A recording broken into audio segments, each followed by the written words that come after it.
Boa tarde a todos. Sejam bem-vindos ao Movimento Inova. Eu sou o professor Alexandre Marques, especialista da Coordenadoria Pedagógica, e hoje teremos uma roda de conversa com nossos especialistas em Tecnologia e Inovação da Coped. Comigo aqui está o professor Rodrigo, que irá realizar a moderação do chat. Boa tarde, Rodrigo. Boa tarde, professor Alexandre. Tudo bem? Um prazer estar aqui com todos. Boa tarde a todos os professores da rede. Então, hoje vamos falar um pouco mais sobre os novos tempos e as novas formas de inovar na educação. Teremos 2 blocos e abriremos espaço para interação com todos os espectadores. Então, nós aguardamos as perguntas de vocês. Então, nós sabemos que cada vez mais a tecnologia e a inovação, elas fazem parte do cotidiano da nossa sociedade e da nossa escola. Então, para preparar os nossos alunos para o mundo do trabalho, auxiliar na construção dos seus projetos de vida, no desenvolvimento da sua autonomia e protagonismo, nós precisamos construir uma educação integral e que seja inserida nessa dinâmica do século XXI. E com o objetivo de explicar um pouco sobre essa dinâmica, nesse primeiro bloco nós estaremos com os professores André, Flávio e Marilanda, conversando sobre os aspectos teóricos desse tema. Então, vamos para a primeira pergunta. Então, boa tarde, André, seja bem-vindo. Então, para iniciar a nossa conversa, eu gostaria de saber o que são essas competências do século XXI e como trabalhá-las. Boa tarde, professor Alexandre, educadores da Rede Estadual de Ensino de São Paulo. É uma honra conversar com vocês hoje no dia do Movimento Inova. As competências e habilidades para o século XXI são também chamadas de competências socioemocionais. São habilidades cognitivas, sociais e atitudinais que todos possuem, mas que podem e precisam ser desenvolvidas e aprimoradas. Além do aspecto cognitivo, essas habilidades, quando desenvolvidas, proporcionam melhor interação social, contribuem com a efetividade, empatia, a evolução da linguagem, ajudam na experimentação e essa imersão desse jovem nesse novo mundo. Mas a gente não pode estar preso apenas à tecnologia, né?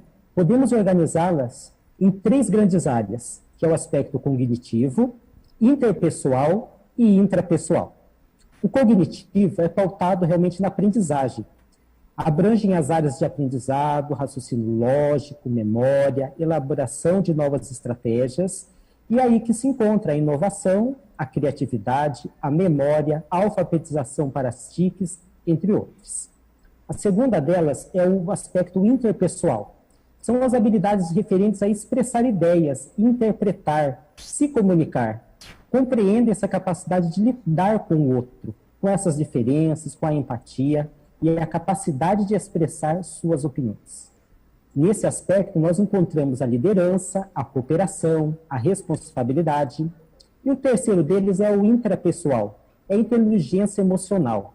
É lidar com as nossas emoções, nossos sentimentos, nossa capacidade de olhar para si mesmo, desenvolvendo o nosso autocontrole, né, emocional, nosso autoconhecimento, e aí a gente encontra a iniciativa, o trabalho em equipe, o autocuidado, a determinação e a consciência. Então, quando bem trabalhadas, estimuladas essas 3 áreas, né, nosso desenvolvimento escolar, profissional, pessoal e emocional, com certeza vai desencadear em grandes avanços na nossa vida. Essas competências do século XXI, elas garantem esse controle emocional, né, nossa construção de laços sociais, conhecimentos, conquistas profissionais. Até um estudo realizado pela Universidade Federal do Rio de Janeiro, ela demonstra, né, realmente na praticidade, que quando essas competências socioemocionais são bem desenvolvidas na escola, né, através das diferentes metodologias, existe um desempenho escolar e acadêmico, né, que se destaca demais, até quando ele entra no seu mercado de trabalho. Então, consequentemente, facilita muito na hora de atingir o seu projeto de vida. E a educação socioemocional passa a ser, então, hoje em dia, digamos, tão importante quanto as disciplinas convencionais, né? A BNCC está extremamente ligada a essas habilidades, né? Ela define, né, a BNCC, essas aprendizagens essenciais, né, que os alunos vão desenvolver ao longo da sua vida acadêmica. E é importante que entre essas competências se destacam 2. A número 8, que é o autoconhecimento e o autocontrole, e a número 9, que é a empatia e a cooperação. Então, hoje em dia, a gente pensar em educação sem pensar nessas competências para o século XXI não é o ideal. A gente tem que pensar que essa tecnologia, toda essa inovação é extremamente necessária. Passa a palavra.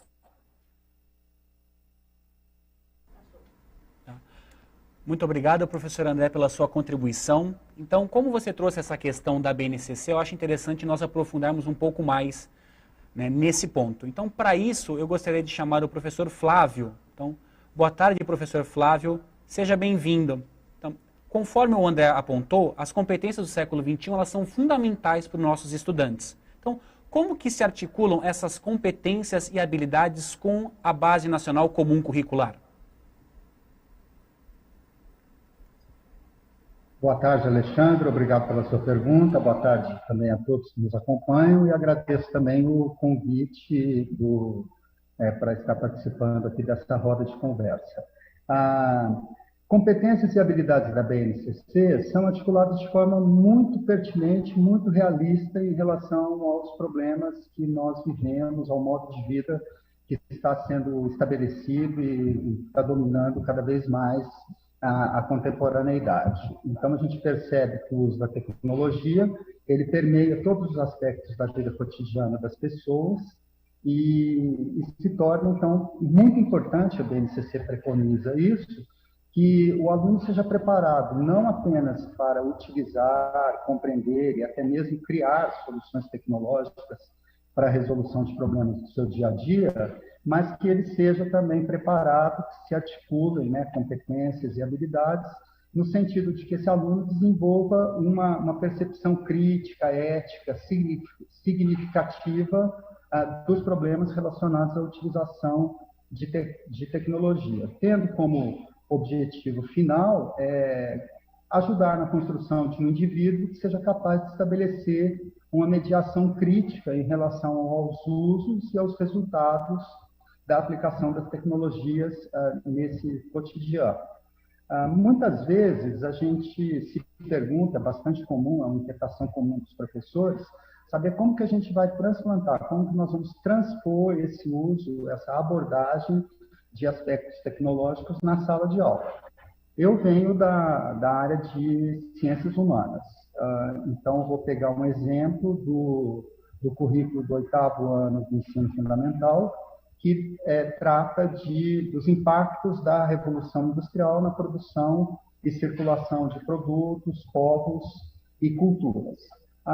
O professor, ao abordar esse assunto e ao trabalhar essa habilidade, ele pode trazer diversos aspectos da tecnologia para a discussão dentro da sala de aula e procurar demonstrar para o aluno que se lá atrás já existisse essa preocupação com os aspectos críticos, né, com esse aspecto crítico, com esse aspecto de significância, de impacto da tecnologia no cotidiano das pessoas, talvez nós não enfrentássemos problemas como, por exemplo, resíduos industriais, que decorrem de utilização da tecnologia desenvolvida naquele período. Do mesmo modo, se pegarmos o currículo de Ciências Humanas e Sociais Aplicadas, já no ensino médio, nós vamos ver diversas habilidades que procuram problematizar, preparar o aluno justamente para problematizar o resultado desses hábitos e práticas de produção de metrópoles, etc., que geram grandes quantidades de resíduos que precisam, de alguma maneira, ser tratados, reciclados, reaproveitados para reduzir o impacto negativo desses fatores. Então, a gente percebe aqui mesmo, nessa tarde, ontem, a gente viu que a computação criativa, que a robótica sustentável, ela pode, sim, fornecer soluções, ideias e preparar esses alunos para estabelecer essa mediação e utilizar essas tecnologias no sentido de buscar um benefício comum, um benefício integral para toda a sociedade. Então, concluindo, a gente percebe que é de forma bastante pertinente que se aborda competência e habilidade, porque a habilidade hoje não se explica mais como somente ser capaz de realizar tarefas ou funções de caráter prático. A gente precisa buscar uma formação mais integral dos nossos alunos. Obrigado, passo a palavra. Muito obrigado, professor Flávio, pela sua contribuição com a nossa roda de conversa. E o professor Flávio trouxe para nós realmente o impacto que a tecnologia tem na própria construção da BNCC. E eu acredito que é interessante a gente explorar um pouco de como, né, essa questão da tecnologia na BNCC pode ser aplicada na sala de aula. Então, para isso, nós vamos convidar aqui a professora Marilanda. Então, professora Marilanda, seja muito bem-vinda à nossa roda de conversa. Então, trazendo um pouco dessa fala do Flávio sobre a BNCC, qual que é a importância de desenvolver o pensamento computacional e a tecnologia desplugada com os nossos estudantes? Boa tarde, Alexandre. Boa tarde a todos os professores, profissionais da Rede Estadual de Ensino. É extremamente importante desenvolver o pensamento computacional em sala de aula. Antes, a gente precisa esclarecer que quando se trata de pensamento computacional, não necessariamente nós estamos falando restritamente do uso de computadores, celulares, tablets. Ou seja, desenvolver o pensamento computacional na sala de aula é incentivar o aluno, é desenvolver essa habilidade, porque o pensamento computacional, antes de tudo, é uma habilidade humana, né? Então, é desenvolver essa habilidade do aluno de resolver problemas. A esse respeito, nós temos uma professora de Ciências da Computação de uma universidade da Pensilvânia, Janet Wing, inclusive ela é mencionada no documento das diretrizes curriculares da tecnologia e inovação. Ela afirma que o pensamento computacional é uma atitude universalmente aplicável a todas as pessoas, a todos nós, e não somente a cientistas da computação. É uma atitude universalmente aplicável a todas as pessoas que estejam abertas, ansiosas para aprender e usar. Ela afirma que é uma habilidade humana e que deveria ser adicionada às outras habilidades, né, que as crianças possuem, de leitura, escrita, aritmética e assim por diante. É muito importante se desenvolver esse trabalho na sala de aula e ele é possível desenvolver de diversas maneiras. O pensamento computacional se sustenta a partir de 4 pilares. A decomposição, que é quando você parte de um problema maior e decompõe esse problema em partes menores, pequenos problemas. O reconhecimento de padrões, que é quando você identifica padrões, ou seja, coisas que se repetem, experiências suas com situações parecidas, que você poderia, inclusive, lançar mão dessas experiências para resolver esses problemas individualmente, os pequenos problemas. Envolve também um outro pilar, seria a abstração. Então, quando você está diante de um problema, é importante analisar, selecionar aquilo que é relevante, aquilo que é mais necessário, aquilo que é fundamental para a resolução desse problema. E deixando de lado aquilo que pode ser tratado num outro momento, ou simplesmente você pode descartar aquilo que não convém para a situação. E por último, o último pilar do pensamento computacional seria o algoritmo, que seria a descrição do passo a passo de como você vai solucionar aquele problema. Então, numa situação simples do nosso dia a dia, nós lidamos com o pensamento computacional nas pequenas coisas do nosso dia a dia. Pensamento computacional é muito mais do que você saber navegar na internet, é muito mais do que você saber enviar um e-mail. Não que essas situações sejam descartáveis, elas também fazem parte do pensamento computacional. É você conseguir trabalhar todas essas habilidades de resolver problemas e utilizar as tecnologias, sobretudo as tecnologias digitais, justamente para resolver os problemas. Então, você precisa do pensamento computacional antes de tudo. Então, numa situação simples, eu, por exemplo, preciso viajar e preciso fazer a minha mala e eu tenho uma certa urgência. Eu não vou simplesmente utilizar todas as roupas do meu guarda-roupa, os meus itens de higiene, por exemplo, e jogar tudo dentro da mala. Eu vou precisar fazer uma seleção, decompor isso. Separar as roupas que são mais importantes, os itens que são mais importantes e que vão me auxiliar na minha viagem. Então, eu preciso reconhecer os padrões. Puxa, numa outra situação, eu senti falta de um item que eu não levei, uma blusa, uma calça, dessa vez é importante que eu leve, mas a região para a qual eu vou é uma região que faz muito frio? Se é, ok, posso levar mais itens relacionados a isso. Se não, abstraindo, eu posso simplesmente deixar isso de lado. E nesse momento eu vou traçando o meu plano, organizando a minha mala, passo a passo, até que finalmente eu consiga resolver esse problema, que é concluir a organização da minha mala para viajar.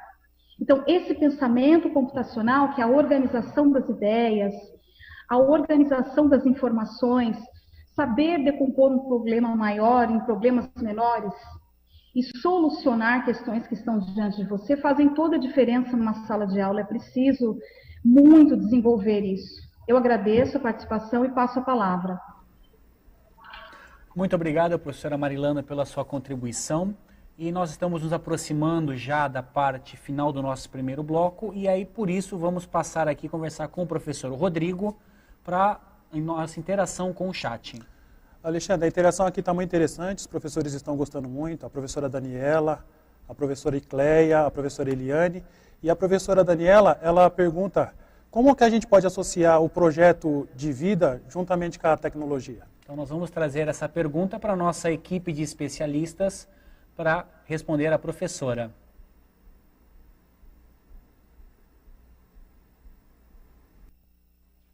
Olá, ótima pergunta, professora. O projeto de vida realmente é a grande sacada do nosso trabalho em sala de aula.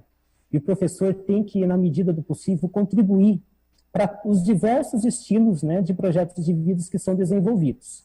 E hoje em dia todos eles permeiam a tecnologia e a inovação. Então, seria impossível dizer um tipo de projeto de vida que não utilize tecnologia ou inovação. Eu acredito que o professor, dessa maneira, ele pode, na sua aula, contribuir. Vamos pensar de uma maneira geral. O professor deve estimular a leitura, porque através da leitura ele consegue reter as informações, estimulando a imaginação e essa criatividade. O professor também pode estar utilizando jogos, atividades interativas, então vai estimular estratégias, autocontrole, resiliência. O professor também pode promover discussões, debates, que sejam saudáveis, vai estimular o pensamento crítico, aprender a ouvir opiniões de outras pessoas. É importante saber falar, mas também muito importante saber ouvir, principalmente essas opiniões contrárias. Dessa maneira, ele vai exercitar o seu cérebro, trabalhar algo que a gente chama de neuroplasticidade, que é a capacidade do cérebro em modificar e criar novas conexões neurais. Então, o professor ele tem que ser divertido, não no sentido de ser engraçado, mas ele ser criativo, diversificado, inovador, fazendo uso de uma aula que ela seja agradável, leve, lúdica. Dessa maneira, com certeza, os projetos de vida, os mais variados, serão contemplados. E nunca a gente pode deixar de esquecer de tecnologia e inovação, porque faz parte do nosso cotidiano. Passa a palavra. Muito obrigado, André, pela sua resposta. E vamos ver também se temos mais alguma questão ainda no chat com o professor Rodrigo. Então, aqui no chat, a professora Sueli, ela fala sobre a questão das competências e habilidades no século XXI, como que elas podem ser utilizadas em sala de aula?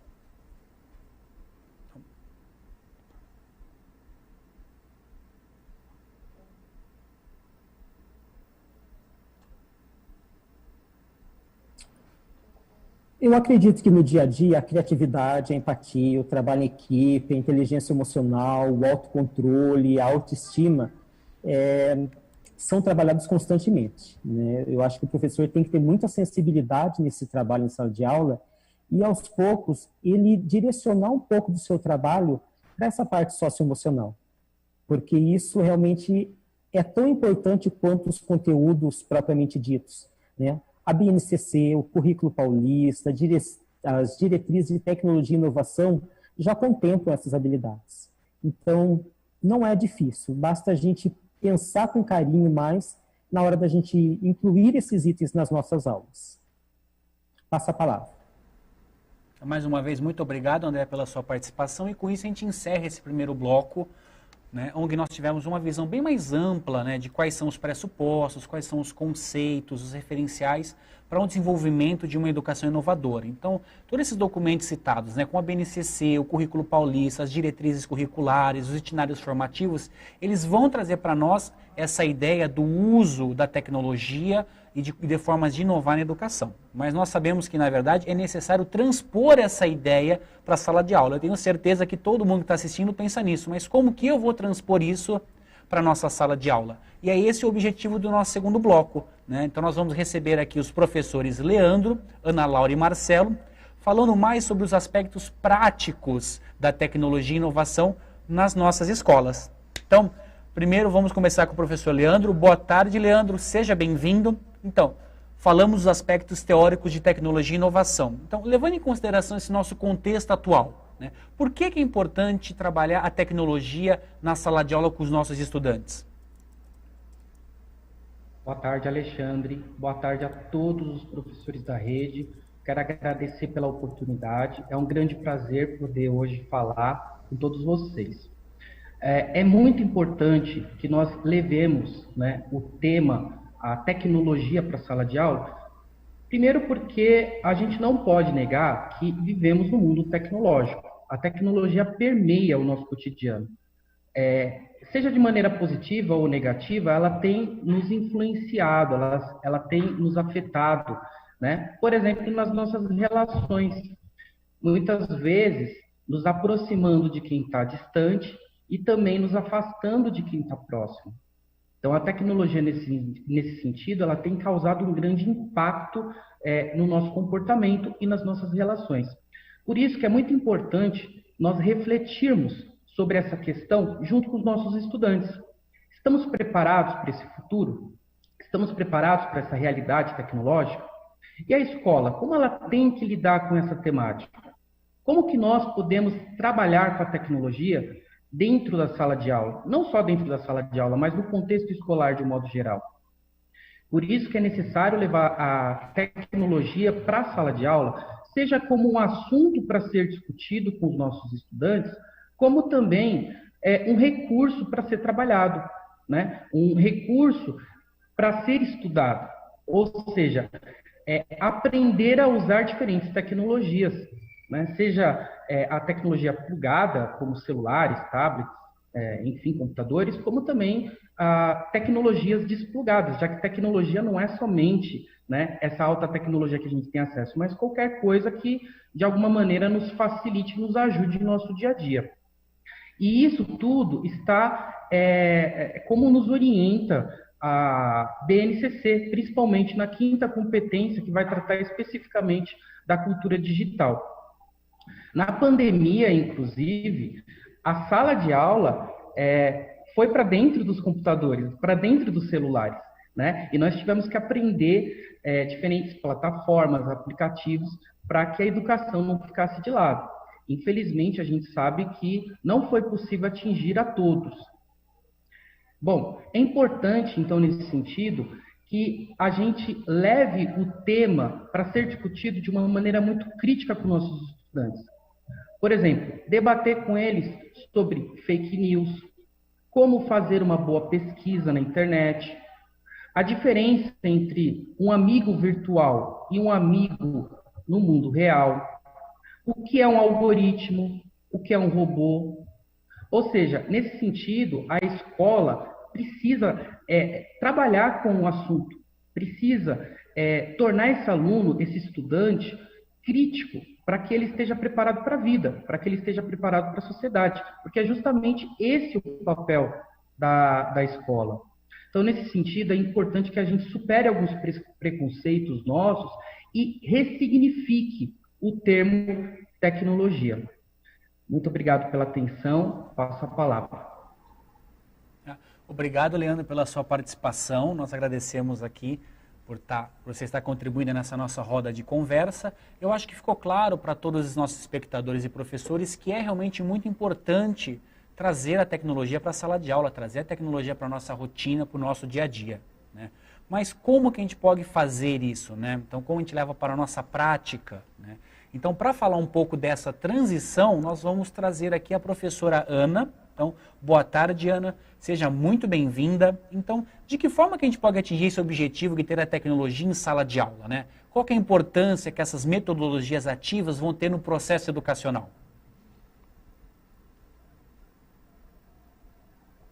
Boa tarde, Alexandre. Boa tarde a todos os professores da rede. É uma honra estar aqui com vocês nesse Movimento Inova, né, falando de temas tão importantes na educação, no cenário que a gente vive hoje. Bom, quando a gente fala de metodologias, a gente pensa que a gente tem que aliar ao que a gente quer do estudante. Qual estudante que a gente quer formar, né, para o século XXI? Então, quando a gente lembra e fala de metodologias, a gente tem que pensar bem em qual estudante que a gente está querendo formar. Então, a gente vem de uma educação passiva, uma educação tradicional, que o estudante, né, ele ficava numa posição mais de receptor do conteúdo e o professor como o detentor do conhecimento e que tinha todo o centro do processo de ensino nas mãos. Hoje, as metodologias ativas, elas vêm com outro pressuposto, como o estudante sendo o centro do processo de ensino, né, como protagonista desse ensino, e o professor ele vem mais como mediador. Na BNCC, currículo, né, o currículo paulista, as diretrizes de tecnologia e informação, eles preconizam, né, o fortalecimento da autonomia, da criatividade, da criticidade do aluno, e ele pede também que a gente dê ferramentas para que esse aluno possa interagir e se desenvolver. O professor José Moran fala que a metodologia ativa ela acontece num processo contínuo de fluxo, né, entre a prática e a teoria. Então, a metodologia ativa ela vem muito nisso, no fazer, no colocar o aluno para fazer, no colocar o aluno para pensar, né, no colocar o aluno para ensinar. E aí a gente também entra na pirâmide de aprendizagem de William Glasser, que fala que o estudante ele aprende muito mais participando, praticando e ensinando. Ainda, segundo o professor Moran, a metodologia ela tem vinha acompanhada ao objetivo, né? Então, se eu quero que o aluno seja crítico, eu tenho que dar oportunidade para o aluno ser crítico. Se eu quero que ele seja autônomo, eu tenho que dar liberdade para que ele haja, para que ele procure, para que ele crie, para que ele coloque suas ideias. Então, nisso eu consigo desenvolver muita parte do estudante, a parte socioemocional e cognitiva. Então, eu crio mais responsabilidade, eu crio mais protagonismo, né, mais autonomia. E o papel do professor nesse sistema é um papel de mediador, de apoiador. É um papel um pouco mais flexível e dinâmico, né? Onde ele não fica só com o conhecimento nas mãos, mas ele joga para o aluno a responsabilidade também do seu processo de ensino. As metodologias ativas, elas podem também ser trabalhadas com a tecnologia, muitas metodologias ativas que existem hoje, elas são aliadas às tecnologias, mas ela também pode ser trabalhada desplugada, sem o uso de tecnologia, porque ela vem bem em cima do método que eu vou usar, como eu vou trabalhar esse aluno, de que forma. Eu posso trabalhar esse aluno usando a tecnologia e também posso trabalhar esse aluno utilizando livros, né? Hoje em dia, a gente tem muito o ensino híbrido aí vindo como aliado nessa volta às aulas. Então, vai ser algo que a gente vai estar sempre trabalhando.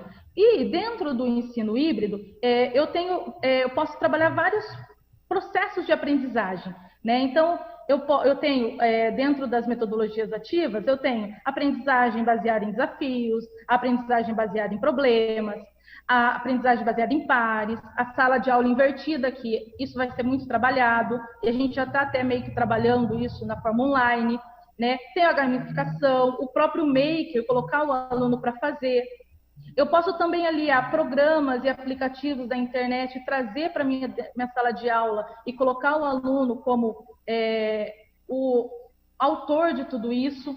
Então, essa forma de trabalhar, colocando o estudante como centro, desenvolve muitas competências, desenvolve interatividade, desenvolve engajamento, né? E isso eu trabalho todas as competências socioemocionais e cognitivas dele.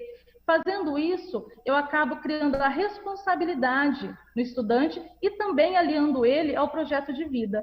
Então, a metodologia ativa ela vem nesse sentido, dentro da tecnologia, dentro da inovação e dentro de um pressuposto de colocar o aluno como centro de todo esse processo. Passa a palavra, Alexandre. Muito obrigado, Ana, pela sua participação e sua contribuição aqui. É claro que para todos os nossos espectadores, isso realmente assim, são ideias, né?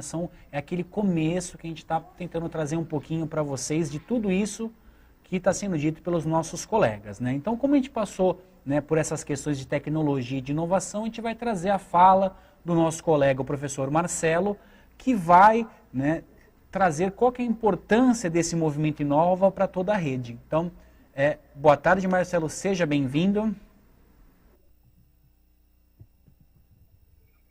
Boa tarde, Alexandre. Boa tarde a todos os professores que estão nos acompanhando e que estão participando do movimento Inova, que é um movimento mega importante. Tá? E por que é um movimento tão importante? É importante porque está tratando de inovação em práticas pedagógicas. Inovação em práticas pedagógicas é muito do que nós precisamos para conseguir cada vez mais a melhoria da qualidade das aprendizagens em todos os níveis de ensino. A gente sabe que hoje há uma significativa dificuldade de se pensar em inovação em práticas pedagógicas aplicada aos objetivos de aprendizagem previsto na BNCC, que é o nosso documento de referência e que traz para a gente que a educação deve se dar, né, por meio do desenvolvimento de competências. Né? E o que a gente entende por competências? O próprio texto da BNCC já procura dizer para a gente, trazer um conceito bastante interessante, dizendo que competência é mobilização. Então, o sujeito adquire determinados conhecimentos, desenvolve determinadas habilidades, incorpora determinadas atitudes e valores, é a mobilização desses conhecimentos, habilidades, atitudes e valores, tudo isso vai integrar o desenvolvimento de uma competência. Então, veja que essa é uma abordagem sistêmica, né, do processo de aprendizagem. Por que ela é sistêmica? Porque leva em consideração que as coisas não são desconexas, elas se conectam, elas se ligam. Então, é impensável, por exemplo, o sujeito aprender um determinado conteúdo sem acionar as demais dimensões da competência. E veja que esse é um conceito também que parte de um pressuposto que nós vivemos em um mundo totalmente imprevisível, uma realidade altamente mutável, que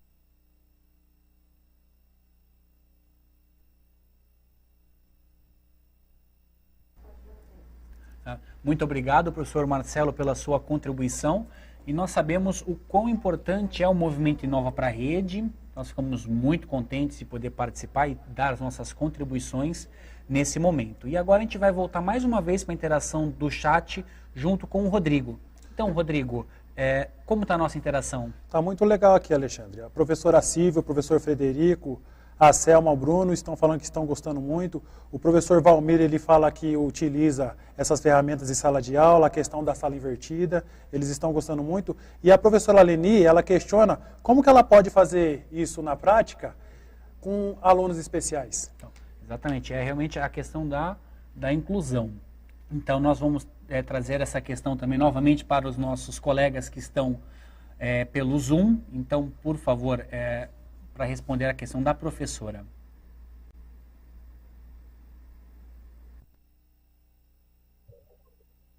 Oi, Alexandre. Bom, falando aqui sobre a inclusão, as metodologias ativas, elas conseguem trabalhar o aluno e colocar o aluno, incluir o aluno dentro do processo de aprendizagem.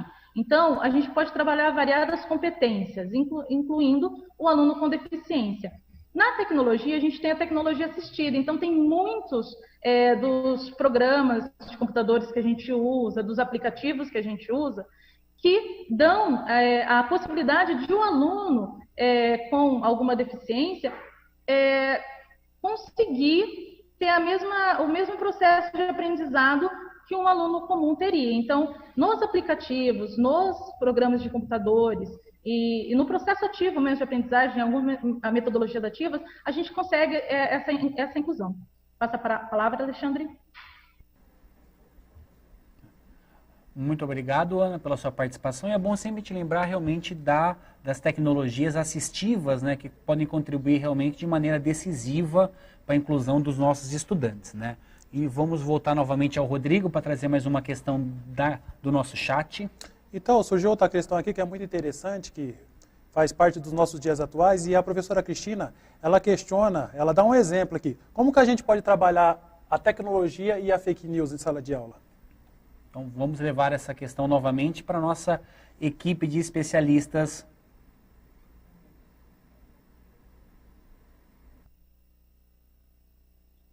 Bom, vou responder a pergunta.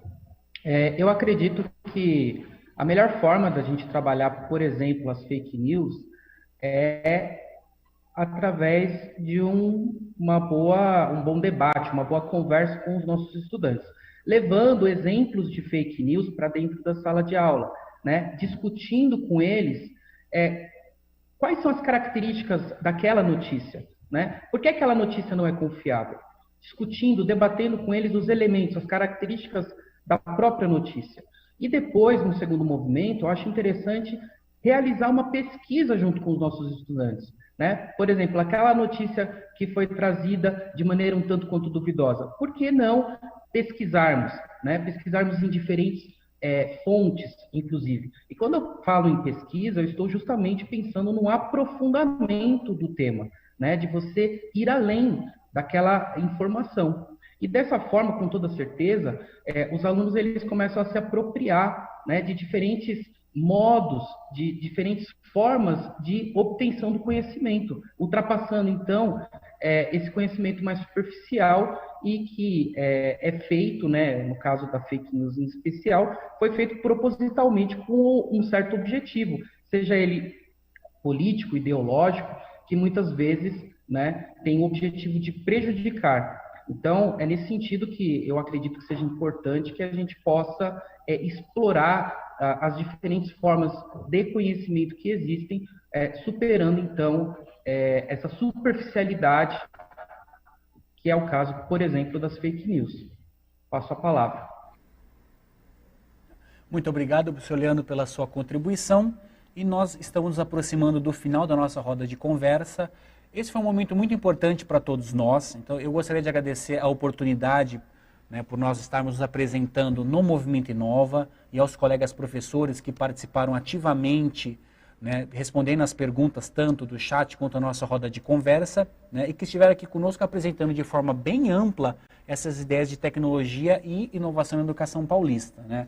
Eu também gostaria de agradecer ao professor Rodrigo, que está aqui comigo, que auxiliou com a interação com o chat. E também gostaria de agradecer todos os espectadores, os professores que nos acompanharam ao longo desse momento juntos. Então eu gostaria de desejar a todos uma boa tarde e deixar o meu muito obrigado.